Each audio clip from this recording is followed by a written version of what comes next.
Welcome to this lecture on mechanical design. My name is Nas Ghonim, and I'm going to be the instructor for this course.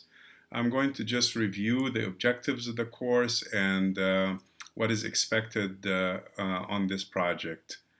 So if you look at the contents here, we are trying to study failure mechanical design and with a specific application on high temperature components.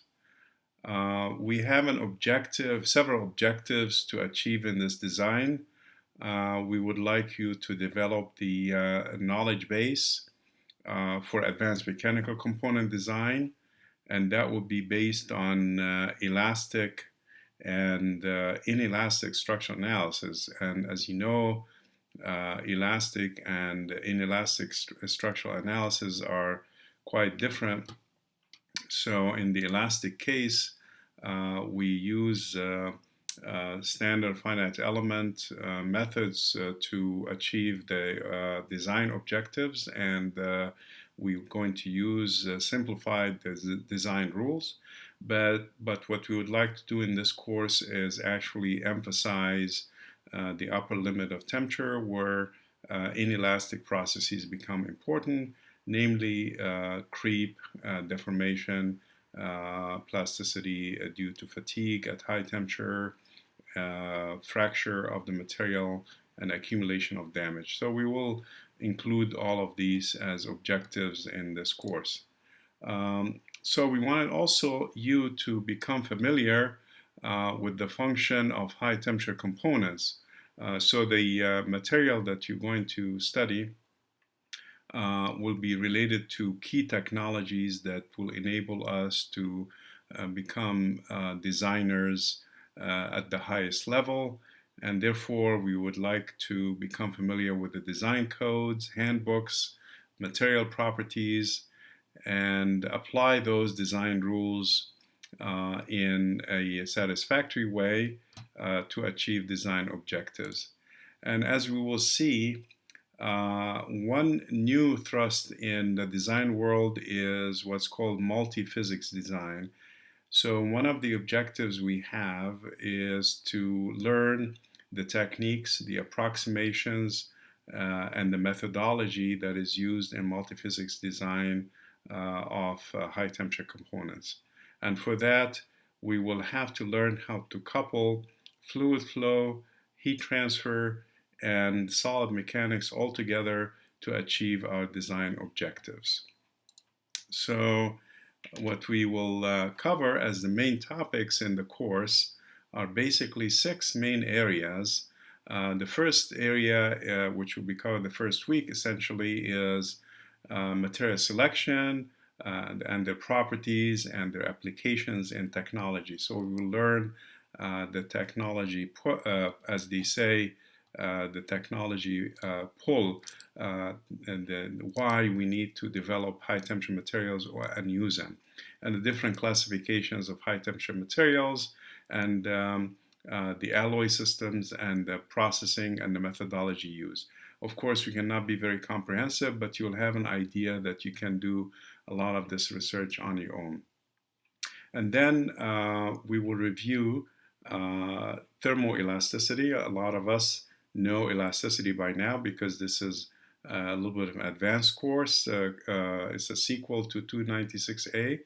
So we will review the elements of thermal strains that will get into the elasticity equations and learn how to formulate them within a finite element framework because we will be using commercial software, but we want to make sure that we are not just pushing the buttons, but we actually understanding the boundary conditions and understanding how the equations are solved.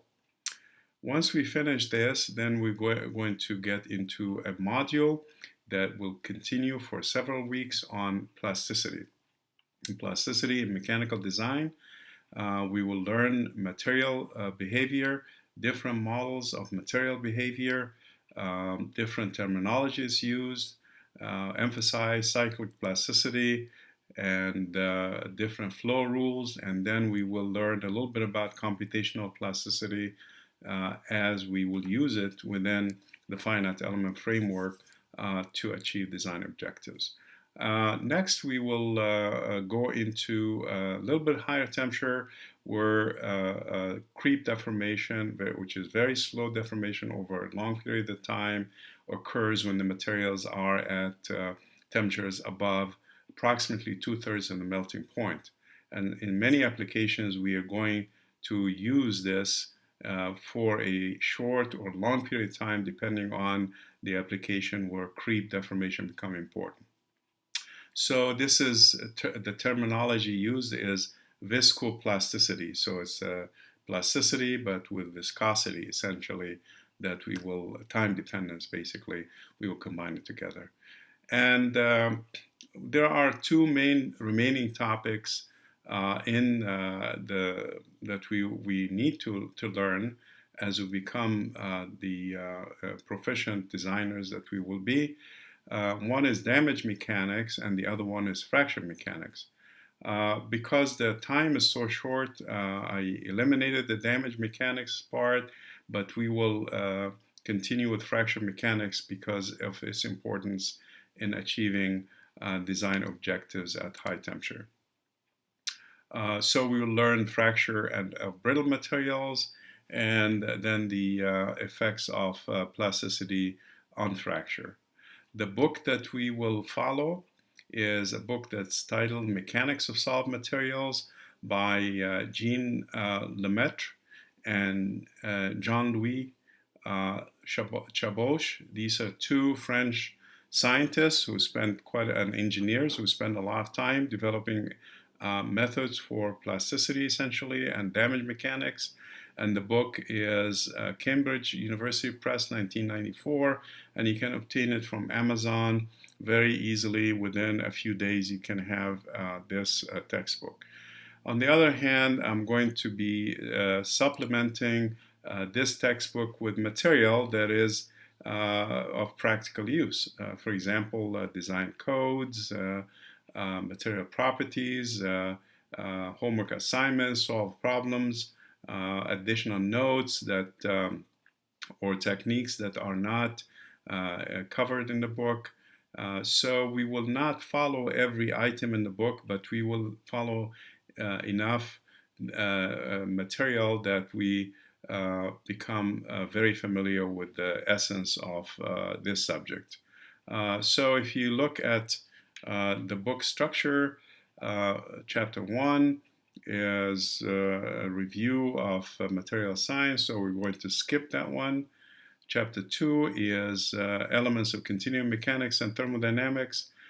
This I'm going to keep until a little bit later in the course, where I will, because I wanted to formulate conservation equations and evolution equations that are used in finite elements. So we will kind of reverse order. We'll take that a little bit later.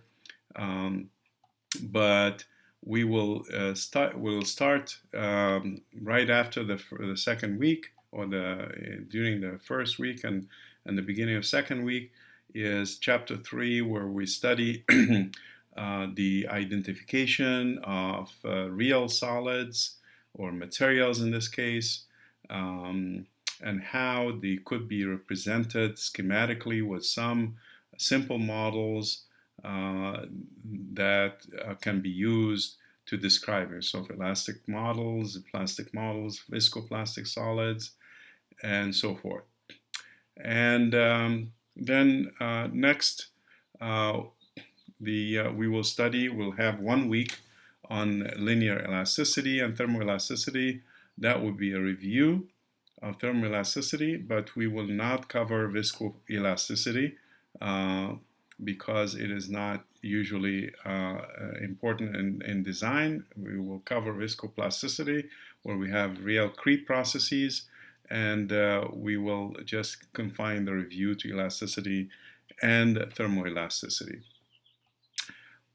We will spend several weeks on plasticity, the uniaxial and multi-axial behavior and the constitutive laws that relate stress and strain, and the different hardening rules and the idea of proportional loading, and then finally elements of computational methods in plasticity that are used in finite element techniques. As we will see in the project, we will be using commercial finite element codes. One of them is COMSOL and the other one is Abacus, to become familiar and to actually use them, because that's what you will use in a work environment or in research. However, the objective here is that you become so familiar with the computational method that you understand how to change the solvers and the boundary conditions to achieve your objectives. Next section of the course is going to be on viscoplasticity. And again, it starts with the phenomenological aspects of plasticity and the hardening laws and the description of stress, strain, time, behavior, and then the constitutive equations. And then we will see how we're going to use it in computational methods of structural analysis. And then the last part of the course is going to be on crack mechanics or fracture mechanics, where we study thermodynamic formulation for crack propagation and crack fields. And then we will look at specific design applications of cracking by brittle fracture and by ductile fracture and the difference between them, and learn about the J integral and how to compute it numerically for complex shapes. So now we come to the idea of grading. How we're going to grade the contributions to the course and how it will be distributed on different items. We will have homework assignments that will be 10%, and then we'll have midterm exam. So homework assignments will be, you will note that the material here is actually a little bit more advanced than in 296A. So the assignments are not going to be of the calculational type. They may be of proof of certain parts of the developments or doing research on material behavior or solving specific problems on plasticity that we can do by hand. And then the midterm exam is going to be 20%, and the final is 45%. So we're reserving 25% of the grade for the report or for the project, because that's an important element in our experience. I would like you to walk out of this course with the knowledge to actually implement a research project, nearly a research project. So you're in an organization and you're required to work on a design team to produce a high-level design of a component functioning under a very severe environment. So that's the idea. So I'm going to just get into the details of that in a minute. So the design project we'll describe in a minute after I show you the lectures. And as you can see here that I have the first week is going to be on material selection and technology and mechanical property models. 1 week on thermoelasticity. And then 1 week on multiphysics. And multiphysics, I'm going to have a few videos to show you how to do things. And also we have the Zoom meetings that we could use, which are online meetings.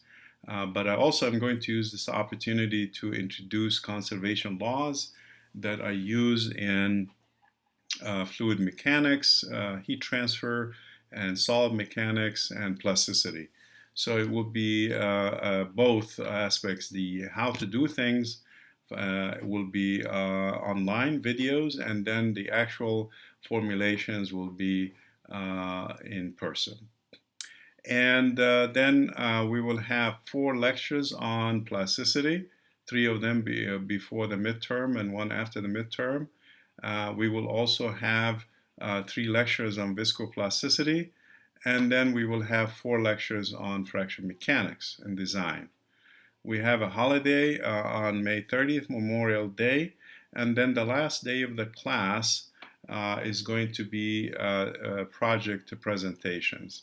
And as you will see in the project is design, that since the class is large enough and also you want to have a substantial achievement in the project, I wanted to have groups of 3 to 4 students work together on any specific project that I'll describe. This way, we can, number one, learn the techniques very quickly because each one of you can help the other in certain aspects or can divide up the tasks to come up with the final result. And then at the end of the quarter, we will have group presentations in class, which is a part of communicating your work. So let's now talk about the design. The design statement here is that we would like you to design a critical design component, any critical design component that is required to function reliably at high temperature. And we define high temperature to be between 300 and 800 degrees C approximately. These are very approximate ranges. Ultra high temperature between 800 to 1500, and extreme high temperature to be above 1500. So these are any component that works in any one of these environments would be the subject of your design. Now, what are you going to do? You're going to try to choose a component from a particular technology. And I have a list. It's not a comprehensive list, but it is sufficient to give us an idea, and you can go beyond that. First is power generation. Power generation technologies, fossil fuel like coal, oil, gas, and so forth. Solar thermal energy, where we have high heat, also converted to electricity.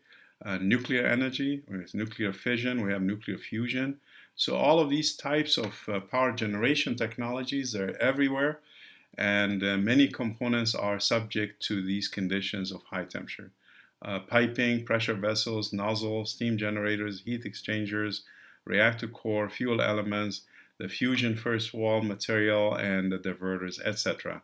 So you have to just be able to define a component, find it, find the conditions under which it is operating, and re-engineer it, redesign it with your own way and your own methods that we will learn in the class of multiphysics. Next is the aviation industry, where the high temperature components or ultra high temperature components or extreme high temperature components exist in the engine housing, combustion chambers, turbine blades, exhaust manifolds. All of that have high temperature. We are not confining the projects to these technologies, but I'm just going to go continue to show you that there are other technologies and other ways where high temperature components are critical. So you can see that what you're learning in this class is of extreme importance. So if you go to the automotive industry, we can be designing the engine block itself, the pistons by themselves, the exhaust manifolding, and so forth. Next is, for examples, is hypersonic aircraft, anything that has been designed to go at speeds above Mach 5. Now we have Mach 10 and Mach 20 vehicles that are under design. Missiles go at extreme speeds. Re-entry vehicles go at extreme speeds. So some of these components are nose cones for these systems, the leading edges where they have to cut through the air and get a lot of extreme heat, the thermal protection system, and so forth. The next range of technology is space, where we're interested in rockets, propulsion systems, planetary entry and re-entry vehicles, and designed by NASA and by other organizations. Um, Next set of technologies or components in technology is in chemical processing and material processing. Chemical processing, oil and gas refineries, high pressure tanks, high temperature chemical processes. And in material processing, we call it manufacturing processing. You have processes like welding, cutting, grinding, laser peening. All of this generate extreme temperatures, and we expect plasticity, creep, and fracture to be part of the situation here. Um, we have now defined several of these um, projects, and what we wanted to do is we wanted to develop a detailed 3D model of an optimized shape of this component, and then develop the operational design requirements at the beginning, and then we're going to utilize coupled multiphysics models. And as I mentioned, this is fluids, thermals, and mechanical of that component. And once we do the simulations, once we optimize the shape, then at the end or towards the end, we're going to analyze failure of the component by elastic, plastic, viscoplastic, and fracture, and using design codes. And finally, we're going to give presentations in the class, as I mentioned before. So that's kind of what's required from us in terms of the design project. And here I'm going to go over the timeline for the project. So the timeline is that before we get into timelines, I forgot to say that the policy is that you'll be required to write a final report and one final report and one preliminary progress report. The final report is something like 25 pages or so, and it has to be very well written and to be delivered at the end of the 10th week, and it is 75% of the grade. We also require a progress report which has a conceptual component selection and operational environments and materials and some preliminary work on the CAD and so forth. And that is 25% of the grade at the end of the third week. So the timeline is here. We wanted to install and test the software, and we're going to use MATLAB, COMSOL, and SOLIDWORKS initially, and then later we're going to use Abacus for some 3D verifications and material models. You're going to have group meetings to define the project concept, and then you define the thermomechanical loading constraints, and we know that the design has to work at both normal and off-normal conditions, so these have to be identified. Week 2, we're going to select materials, and then we will do preliminary 2D sketches and 3D solid models, and then we start working on the fluid flow and heat transfer modeling for the component and some preliminary stress analysis without going into the FEM at this point. So we have here to do hand calculations using MATLAB.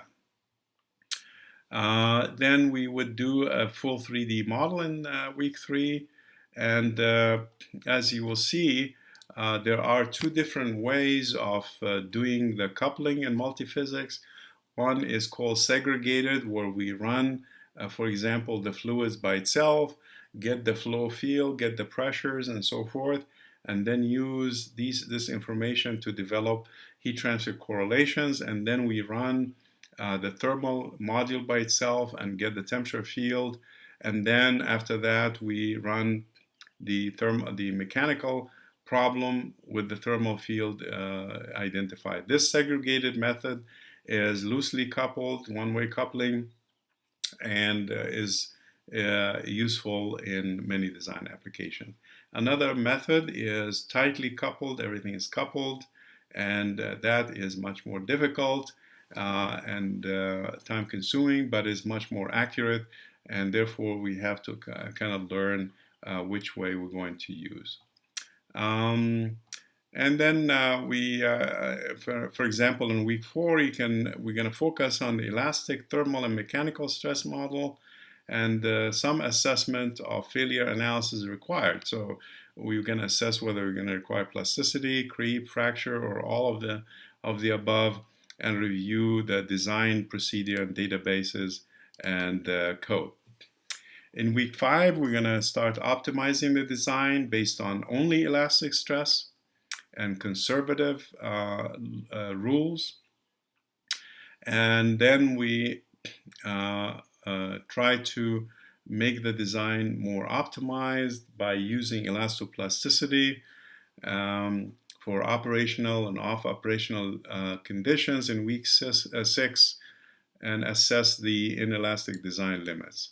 7 and 8 will be focused on viscoplasticity, and which is creep and creep fatigue and fracture modeling, and using fracture failure criteria and creep failure criteria.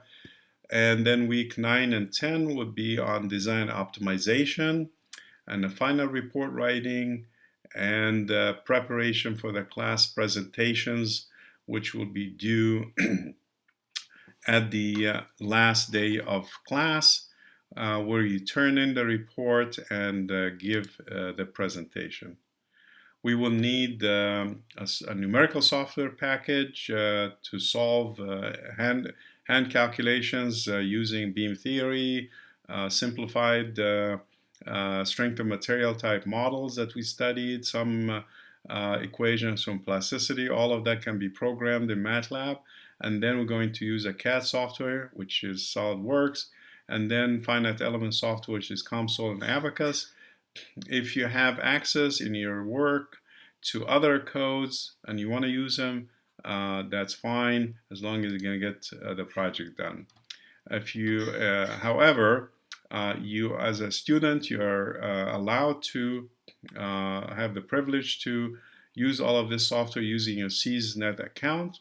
You can create one here, as you can see on the screen, and in one day you'll be able to have the software available, and you'll be able to remotely access the servers and use your laptop as if in remote connection, and the software should run in principle on your laptop as if it is existent on your laptop. There may be some exceptions where you have handling very large databases or files, communication issues, but these we will have a help from the TA to help us with this process. So now you can see that we will have a very well structured course that will aim at giving us the experience to become professional designers that will achieve practical experience with the project as well. So we'll have the material, which should be a little bit advanced, and the design project hand in hand to give us a full experience. We'll see you in the next lecture.